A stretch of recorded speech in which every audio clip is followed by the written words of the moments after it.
ओम शांति। आज बाबा की 27/9/20 की अव्यक्त वाणी है, जिसकी रिवाइज तारीख है 27/3/86। मुरली का टाइटल है सदा के स्नेही बनो।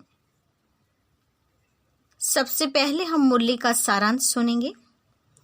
आज स्नेह सागर बाप अपने स्नेही बच्चों को देख रहे हैं। रूहानी स्नेह की विशेषता ये है कि वो स्नेह सहज योगी बना देता है। दूसरा, पुराने संस्कारों को सहज भुला देता है। तीसरा, स्नेह हर आत्मा को शक्तिशाली बनाने का साधन है।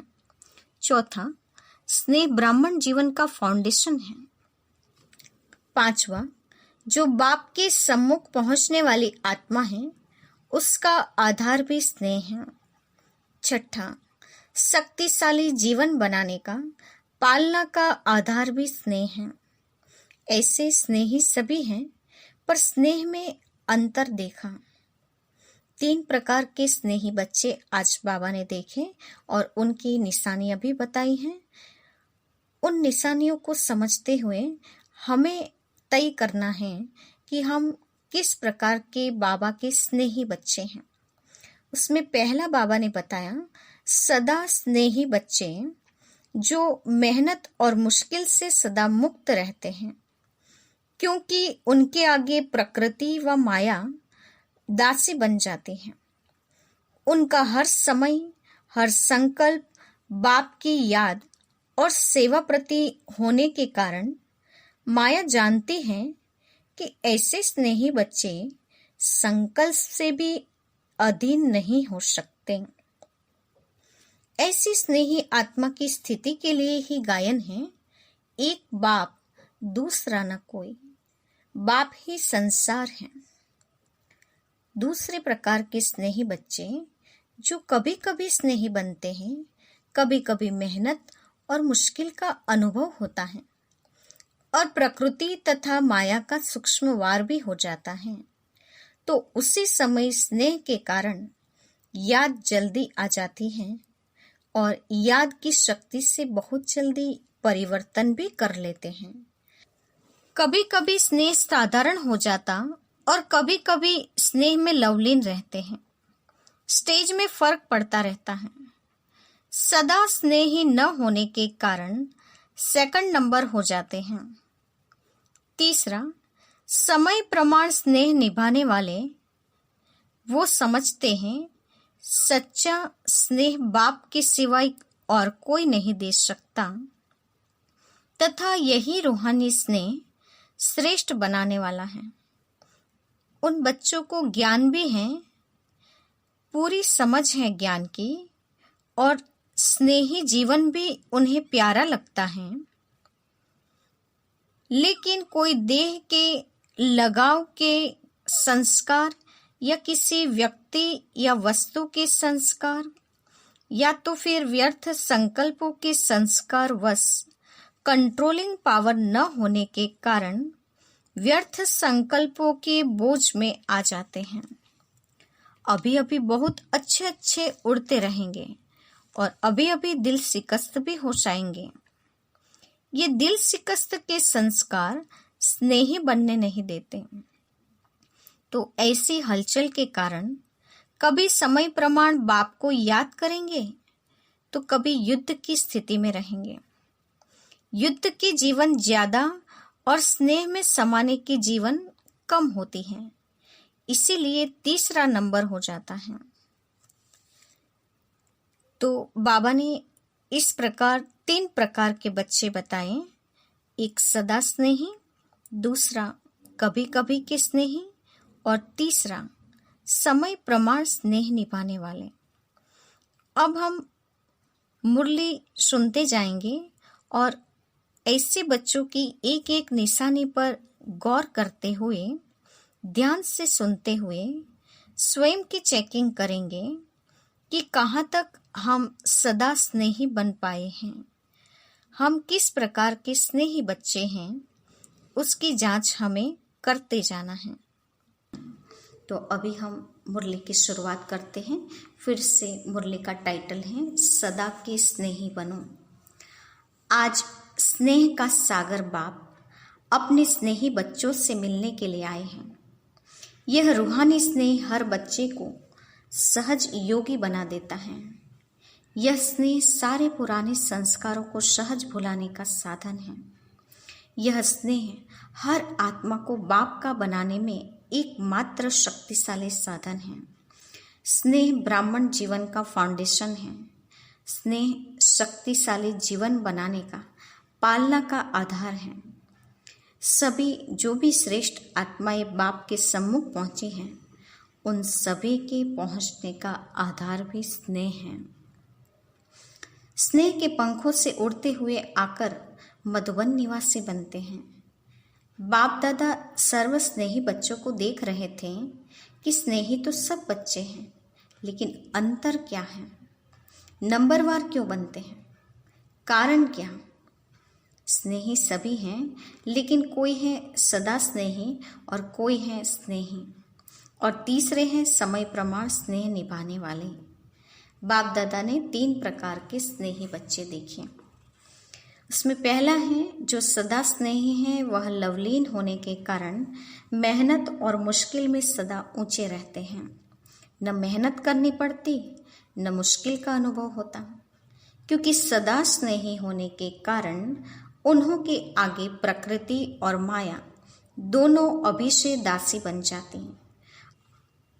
अर्थात सदा स्नेही आत्मा मालिक बन जाती तो प्रकृति माया स्वतः ही दासी रूप में हो जाती।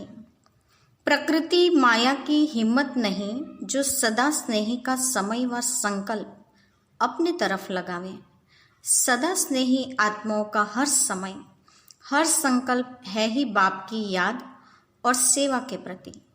इसीलिए प्रकृति और माया भी जानती हैं कि यह सदा स्नेही बच्चे संकल्प से भी कभी हमारे अधीन नहीं हो सकते। सर्व शक्तियों के अधिकारी आत्माएं हैं। सदा स्नेही आत्मा की स्थिति का ही तो गायन है। एक बाप दूसरा न कोई, बाप ही संसार है। दूसरा नंबर के स्नेही बच्चे, स्नेही आत्माएं स्नेह में रहती जरूर हैं, लेकिन सदा न होने के कारण कभी कभी मन के संकल्प द्वारा भी कहाँ और तरफ स्नेह जाता। बहुत थोड़ा बीच बीच में स्वयं को परिवर्तन करने के कारण कभी मेहनत का तो कभी मुश्किल का अनुभव करते हैं, लेकिन बहुत थोड़ा। जब भी कोई प्रकृति व माया का सूक्ष्म वार हो जाता है तो उसी समय स्नेह के कारण याद जल्दी आ जाती है और याद की शक्ति से अपने को बहुत जल्दी परिवर्तन भी कर लेते हैं। लेकिन थोड़ा सा समय और फिर भी संकल्प मुश्किल व मेहनत में लग जाता है।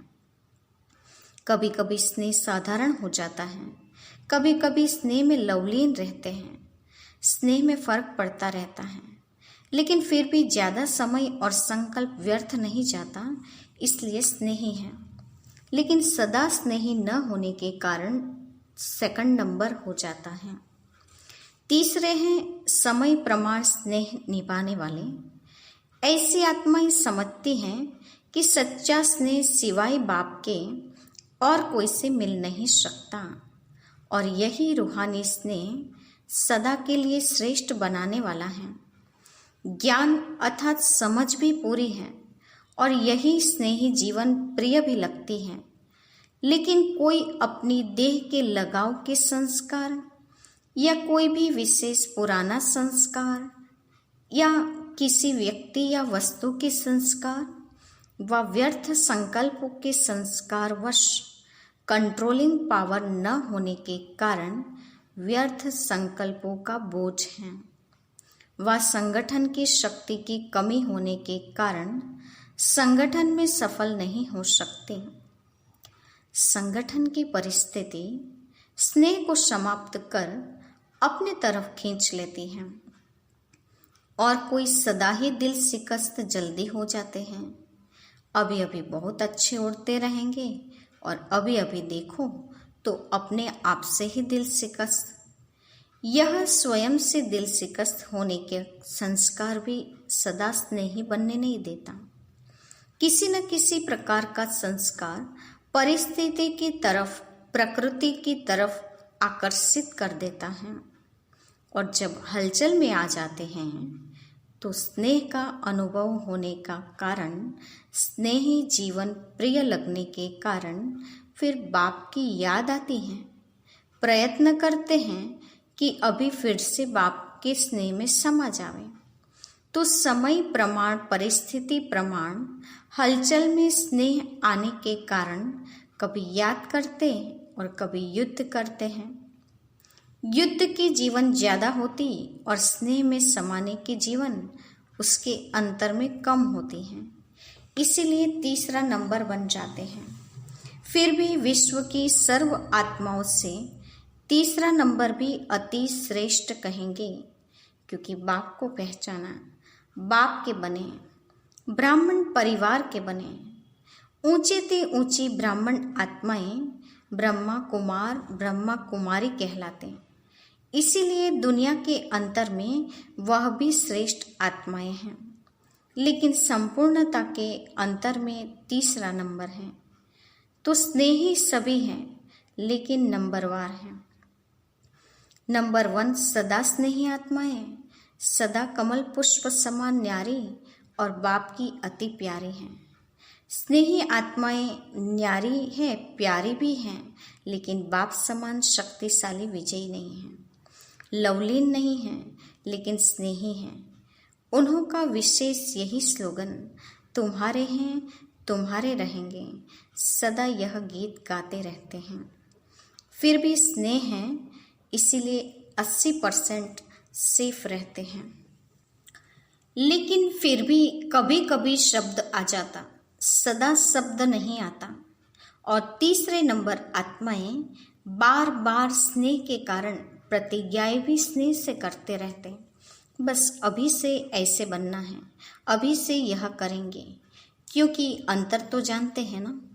प्रतिज्ञा भी करते हैं, पुरुषार्थ भी करते हैं, लेकिन कोई न कोई विशेष पुराना संस्कार लगन में मगन रहने नहीं देता, विघ्न मगन अवस्था से नीचे ले आते। इसीलिए सदा शब्द नहीं आ सकता, लेकिन कभी कैसे होने के कारण कोई न कोई विशेष कमजोरी रह जाती है। ऐसी आत्माएं बाप दादा के आगे रूह रिहान भी बहुत मीठी करते हैं, हुज्जत बहुत दिखाते हैं, कहते हैं डायरेक्शन तो आपके हैं, लेकिन हमारी तरफ से करो भी आप और पावे भी हम। हुज्जत से स्नेह से कहते, जब आपने अपना बनाया है तो आप ही जानो। बाप कहते हैं बाप तो जाने, लेकिन बच्चे माने भी तो सही। लेकिन बच्चे हुज्जत से यही कहते हैं, हम माने न माने आपको मानना ही पड़ेगा। तो बाप को फिर भी बच्चों पर रहम आता है कि ब्राह्मण बच्चे इसलिए स्वयं भी निमित्त बनी हुई आत्माओं द्वारा विशेष शक्ति देते हैं, लेकिन कोई शक्ति लेकर बदल भी जाते और कोई शक्ति मिलते भी अपने संस्कारों में मस्त होने के कारण शक्ति को धारण नहीं कर सकते। जैसे कोई ताकत की चीज खिलाओ और वह खावे ही नहीं तो क्या करेंगे। बाप विशेष शक्ति देते भी हैं और कोई धीरे धीरे शक्तिशाली बनते बनते तीसरे नंबर से दूसरे नंबर में आ भी जाते हैं। लेकिन कोई बहुत अलबेले होने के कारण जितना लेना चाहिए उतना नहीं ले सकते। तीनों प्रकार के स्नेही बच्चे हैं, टाइटल सभी का स्नेही बच्चे हैं, लेकिन नंबरवार हैं। आज जर्मनी वालों का टर्न है, सारा ही ग्रुप नंबर 1 है ना। नंबर 1 समीप रतन है, क्योंकि जो समान होते हैं वो ही समीप रहते हैं। शरीर से भले कितना भी दूर हो, लेकिन दिल से इतने नज़दीक हैं जो रहते ही दिल में हैं। स्वयं बाप के दिल तख्त पर रहते हैं। उन्हों के दिल में स्वतः ही बाप के सिवाय और कोई नहीं, क्योंकि ब्राह्मण जीवन में बाप ने दिल का ही सौदा किया है। दिल ली और दिल दी, दिल का सौदा किया है ना। दिल से बाप के साथ रहते हूँ, शरीर से तो कोई कहाँ और कोई कहाँ रहते। सभी को यहाँ रखो तो क्या बैठ करेंगे। सेवा के लिए तो मधुवन में साथ रहने वालों को भी बाहर भेजना पड़ा, नहीं तो विश्व की सेवा कैसे होती। बाप से भी प्यार है तो सेवा से भी प्यार है। इसीलिए ड्रामा अनुसार भिन्न भिन्न स्थानों पर पहुंच गए हो और वहां ही सेवा के निमित्त बन गए हो। तो यह भी ड्रामा में पार्ट नोंदा हुआ है। अपने हमजिन्स की सेवा के निमित्त बन गए। जर्मनी वाले सदा खुश रहने वाले हैं ना। जब बाप से सदा का वर्षा इतना सहज मिल रहा है तो सदा को छोड़ थोड़ा सा व कभी कभी का क्यों लेवे। दाता दे रहा है तो लेने वाले कम क्यों लेवे। इसीलिए सदा खुशी के झूले में झूलते रहो। सदा माया जीत, प्रकृति जीत, विजयी बन। विजयी का नगाड़ा विश्व के आगे जोर शोर से बजाओ। आजकल की आत्माएं विनाशी साधनों में या तो बहुत मस्त नशे में चूर हैं और या तो दुख अशांति से थके हुए ऐसी गहरी नींद में सोए हुए हैं जो छोटा सा आवाज सुनने वाले नहीं हैं। नशे में जो चोर होता है उनको तो हिलाना पड़ता है, गहरे नींद वाले को भी हिलाकर उठाना पड़ता है। तो हैम्बर्ग वाले क्या कर रहे हैं। अच्छा ही शक्तिशाली ग्रुप हैं। सभी की बाप और पढ़ाई से प्रीत अच्छी हैं। जिन्हों की पढ़ाई से प्रीत हैं वह सदा शक्तिशाली रहते हैं। बाप और मुरलीधर से प्रीत माना मुरली से प्रीत। मुरली से प्रीत नहीं तो मुरलीधर से भी प्रीत नहीं। कितना भी कोई कहे कि मुझे तो बाप से बहुत प्यार है लेकिन पढ़ाई के लिए टाइम नहीं, बाप नहीं मानते। जहाँ लगन होती है वहाँ कोई विघ्न ठहर नहीं सकते, स्वतः ही समाप्त हो जाएंगे। पढ़ाई की प्रीत, मुरली से प्रीत वाले विघ्नों को सहज पार कर लेते हैं। उड़ती कला द्वारा स्वयं ऊंचे हो जाते, विघ्न नीचे रह जाते। उड़ती कला वाले के लिए पहाड़ भी एक पत्थर समान है। पढ़ाई से प्रीत रखने वालों के लिए बहाना कोई नहीं होता। प्रीत मुश्किल को सहज कर देती है। एक मुरली से प्यार, पढ़ाई से प्यार और परिवार का प्यार किला बन जाता है। किले में रहने वाले सेफ हो जाते हैं। इस ग्रुप को यह दोनों विशेषताएं आगे बढ़ा रही हैं। पढ़ाई और परिवार के प्यार के कारण एक दो को प्यार के प्रभाव से समीप बना देते हैं और फिर निमित्त आत्मा भी प्यार वाली मिली हैं। बाबा ने नाम लिया पुष्पाल बहन, तो बाबा ने कहा निमित्त आत्मा पुष्पाल भी प्यार वाले मिली हैं। स्नेह भाषा को भी नहीं देखना। स्नेह की भाषा सभी भाषाओं से श्रेष्ठ है। सभी उनको याद कर रहे हैं, बाप दादा को भी याद है।